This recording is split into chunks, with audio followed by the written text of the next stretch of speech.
my group had the opportunity to share God's love at a bus stop. We got some Starbucks coffee and we were able to hand it out to people. So the first person that I was able to give coffee to was this older Asian lady, and she popped up, and with her accent I couldn't really understand much of what she said, but she told me that her name was Carol. And we started talking, and I could tell she was gonna walk away, so I asked her if there was anything to pray for her for. And she looked at me and she goes, well, I'm almost 41 and I'm not married and nobody loves me, so please pray that I'll get married.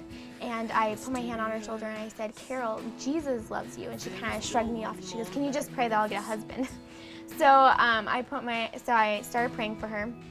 And I prayed that God would help her find a husband, but more than anything else, that Jesus would reveal to her that He loves her and that He is the ultimate person that's going to give her the love that she wants, and pray for that kind of stuff. And so after we finished praying, she said thank you and then kind of scuttled away.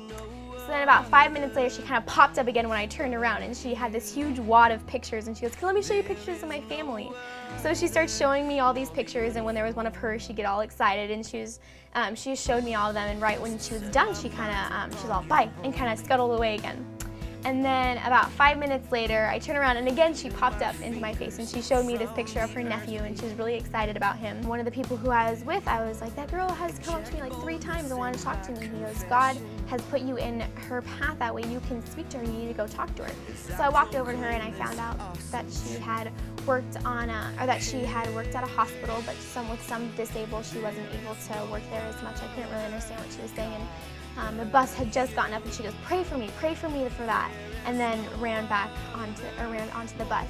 So even though nothing happened per se, it was really awesome to know that I was able to share God's love with her, and that enough for her to keep coming back for me to show her God's love. And I know that it touched her how interested I was in her pictures and how I was just able to show God's love that way.